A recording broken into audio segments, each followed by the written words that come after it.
मेरे YouTube page astro Naresh पर आपका स्वागत है। नमस्कार, मैं हूं नरेश कुमार और बात हो रही है फरवरी महीने के राशिफल की और बात करेंगे कर्क राशि की। कर्क राशि के जातकों को थोड़ा सा अब सावधान हो जाना चाहिए। उसका कारण यह है कि कर्क राशि के ऊपर शनि की ढैया शुरू हो गई है।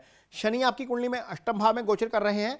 इसका इंपैक्ट क्या नजर आएगा आपके ऊपर फरवरी महीने में, ये बताएंगे। लेकिन सबसे पहले ये बताएंगे कि फरवरी महीने में आपकी कुंडली में प्लैनेटरी पोजीशन क्या रहेगी। प्लैनेटरी पोजीशन की हम बात करते हैं कि 31 जनवरी रात को 12 बजे, यानी कि जब फरवरी का महीना शुरू होगा, तो उस समय जो केतु हैं वो आपकी कुंडली में चौथे भाव में गोचर कर रहे हैं। आपकी कर्क राशि की कुंडली में, कर्क राशि जो चंद्र राशि है उसकी बात कर रहे हैं हम, लगन की बात नहीं कर रहे। बुध छठे भाव में है, सूर्य सप्तम में है, शुक्र और शनि अष्टम भाव में गोचर कर रहे हैं, गुरु 9वें स्थान में, राहु 10वें में और चंद्र मंगल जो है वो 11वें भाव में गोचर कर रहे होंगे। उस समय ये नवग्रहों की स्थिति आपकी कुंडली में होगी कर्क राशि के जातकों के लिए। अब कहां पर फोकस रखना है, कहां पर ध्यान देना है, क्योंकि इस दौरान ट्रांजिट भी होंगे, कुछ गोचर भी हो जाएंगे इस महीने में, जो आपके लिए शुभ भी होंगे, थोड़े से अशुभ भी होंगे। बुध इस समय शुभ स्थिति में है, पहली तारीख को शुभ स्थिति में रहेंगे, क्योंकि बुध का छठे गोचर अच्छा होता है। लेकिन बुध सप्तम में आ जाएंगे 7 तारीख को। सप्तम का गोचर बुध का शुभ नहीं होता, तो इस यहां पर आपको थोड़ी सी दिक्कत हो सकती है। बुध आपकी कुंडली में 12वें भाव के स्वामी हैं और तीसरे भाव के स्वामी हैं। इसका मतलब यह है कि 7 तारीख के बाद आपके खर्चे बढ़ सकते हैं। इसके ऊपर थोड़ा सा आपको ध्यान रखना पड़ेगा। मेंटली आपको उस चीज़ के लिए प्रिपेयर रहना पड़ेगा कि कर्क राशि के लिए 7 फरवरी के बाद खर्चे बढ़ जाएंगे। ये डेट नोट करिए, 7 फरवरी के बाद। और क्या बढ़ेगा? खर्चे बढ़ जाएंगे।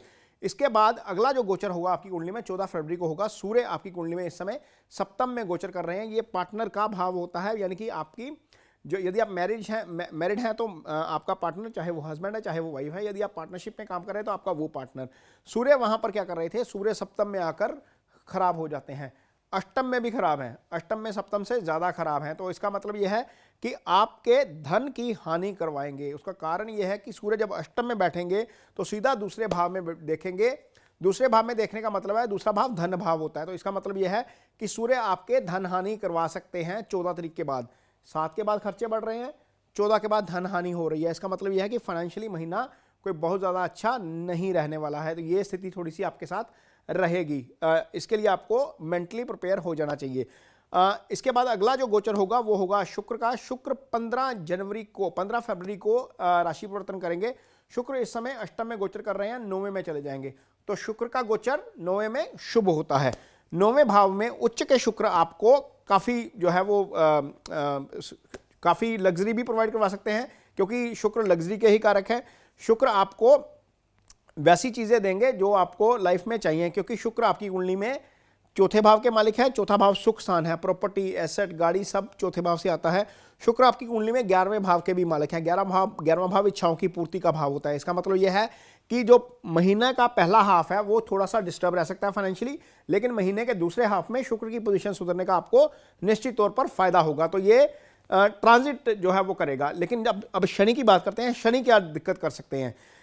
शनि आपकी कुंडली में अष्टम भाव में गोचर कर रहे हैं। इसका मतलब है कि शनि की तीसरी दृष्टि, यानी कि जो पहली दृष्टि होती है, पहला जो देखते हैं तीसरी दृष्टि के साथ, वो पड़ रही है कर्म स्थान के ऊपर। इसका मतलब यह है कि आप थोड़ा सा अपने आप को सुस्त पाएंगे कर्म स्थल के ऊपर या जॉब के ऊपर या आप कारोबार के ऊपर। एग्जीक्यूशन थोड़ी सी स्लो हो जाएगी, हो सकता है कि बना हुआ काम रुक जाए। तो वहां पर आपको खुद को प्रिपेयर करना है। शनि समय के कारक ग्रह हैं। बेसिकली समय को आप मैनेज कर गए तो आप शनि को मैनेज कर जाएंगे। यदि आपको लगा कि मुझे आज ये काम करना है तो करके हटिए, उसको छोड़िए मत कल के ऊपर। शनि ये आपसे करवाएंगे क्योंकि वो समय के कारक हैं, लेकिन आपको नहीं करना है। यदि आप कर गए तो शनि मैनेज हो जाएंगे, उसका असर नहीं नजर आएगा। लेकिन यदि आप नहीं कर पाए तो शनि का असर आपके ऊपर नजर आएगा। कारोबार के ऊपर थोड़ा सा डिले हो सकता है, ये चीज़ आपको ध्यान में रखनी चाहिए। दूसरी दृष्टि यानी कि 7वीं दृष्टि सामने जो शनि की धन स्थान के ऊपर जा रही है, निश्चित तौर पर वो धन की हानि करवाएंगे यहाँ पर, क्योंकि वो वहाँ पर देख रहे हैं। तो इस चीज़ को लेकर आपको थोड़ा सा सावधान रहना पड़ेगा। फरवरी महीने में कर्क राशि के जातकों की जहाँ पर बात हो रही है, रोमांस की भी बात करेंगे, क्योंकि फरवरी का महीना ऐसा महीना होता है जहाँ पर वैलेंटाइन डे आता है। तो उस समय क्या स्थिति रहेगी? उस समय क्या आपको आपका मनपसंद पार्टनर मिल पाएगा? क्या आप वहाँ पर जहाँ पर बात करेंगे, अपनी भावनाएं एक्सप्रेस करेंगे, वहाँ पर आपको उसका फायदा हो जाएगा? तो निश्चित तौर पर उसका फायदा हो सकता है, क्योंकि शुक्र जो इस चीज़ के कारक हैं वो उच्च राशि में आ जाएंगे और आपके भाग्यस्थान से गोचर करेंगे। यानी कि शुक्र यहाँ पर आकर उस चीज़ को आपको देंगे जिसकी शायद आपको तलाश है लाइफ में। तो आप यदि किसी के साथ आपकी फीलिंग्स जुड़ी हैं तो उसको एक्सप्रेस जरूर करिए, ये चीज़ जरूर करनी चाहिए।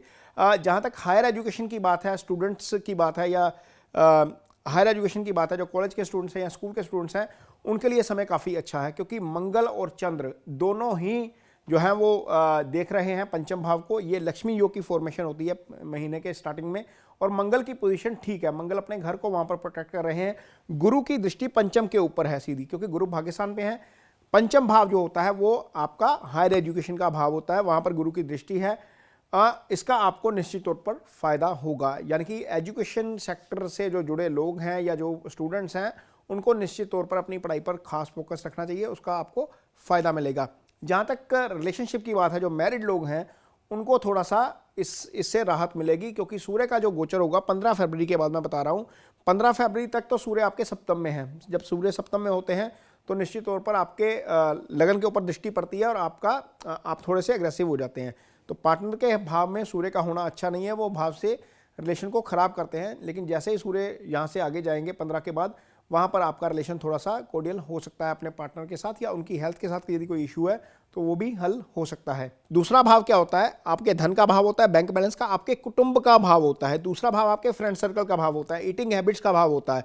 माउथ से संबंधित सारी डिजीज दूसरे भाव से आती हैं। तो इन 4 सेक्टर में आपको अगले 2 साल सावधान रहना है। थोड़ा सा अपनी ईटिंग हैबिट्स को कंट्रोल रखिएगा, क्योंकि यदि ईटिंग हैबिट्स कंट्रोल नहीं करेंगे तो शनि जहां पर विराजमान है वो लंबी बीमारी का भाव होता है, अष्टम भाव।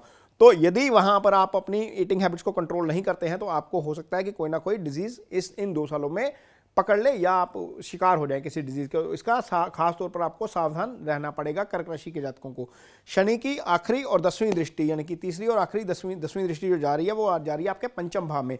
तो यहां पर सावधानी की बात यह है कि यदि आप में से कोई लेडी प्रेग्नेंट है या आप मेल भी हैं, आपकी वाइफ प्रेग्नेंट है, तो यहां पर कॉम्प्लिकेशंस आ सकती हैं। ये ध्यान जरूर रखना पड़ेगा यहां पर, क्योंकि शनि डिले के कारक हैं। यदि आप प्लान कर रहे हैं तो हो सकता है कि वो प्लान डिले हो जाए। यदि आपकी कंसेप्शन का पीरियड चल रहा है तो हो सकता है कि वहां पर कोई ना कोई दिक्कत आ जाए। तो इस चीज़ को आपने खासतौर पर ध्यान में रखना है, क्योंकि यहां पर दिक्कत आ सकती है, शनि यहां पर दिक्कत दे सकते हैं।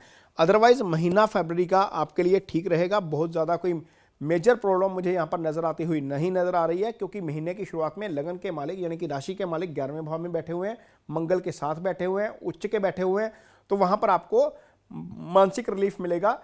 गुरु जो है, हालांकि 9वें भाव में गुरु का गोचर है और 9वें का गोचर शुभ नहीं होता, लेकिन इसके बावजूद चंद्रमा को जब गुरु देखते हैं तो आपको मानसिक तनाव से थोड़ी सी मुक्ति जरूर मिलती है, क्योंकि गुरु की दृष्टि पॉजिटिव ही होती है। गुरु जिन 2 घरों के मालिक हैं उनके भले ही अच्छे फल ना करें, लेकिन चंद्रमा पर जब गुरु देखेंगे तो आपको मानसिक संतुष्टि देंगे, मानसिक रिलीफ देंगे काफी तरह का। तो ये रहा आपका फरवरी महीने का राशिफल। एक्चुअल में ये कैलकुलेशन सारी ग्रहों की गणना के ऊपर आधारित है सारी, और जो गोचर है फरवरी का उसका क्या इम्पैक्ट आएगा। ये कार्यक्रम आपको कैसा लगा, इस पर मुझे अपनी राय जरूर दीजिए, मुझे आपकी राय का इंतजार रहेगा। और यदि आपको ये कार्यक्रम अच्छा लगता है तो इसको शेयर जरूर करिए, क्योंकि ये ऐसी चीज़ है जिसको हम लाइव पूरा पढ़ रहे हैं, लाइव बता रहे हैं आपको कि कौन सा ग्रह कब चेंज होगा, कब उसका असर आएगा, किन सेक्टर में असर आएगा, किस डेट को नजर आएगा। ये लाइव राशिफल जो है, मंथली राशिफल, बहुत कम देखने को मिलेगा आपको। यदि आपको ये अच्छा लगता है तो इसको शेयर जरूर कीजिए। इसके साथ ही मुझे दीजिए इजाजत। नमस्कार।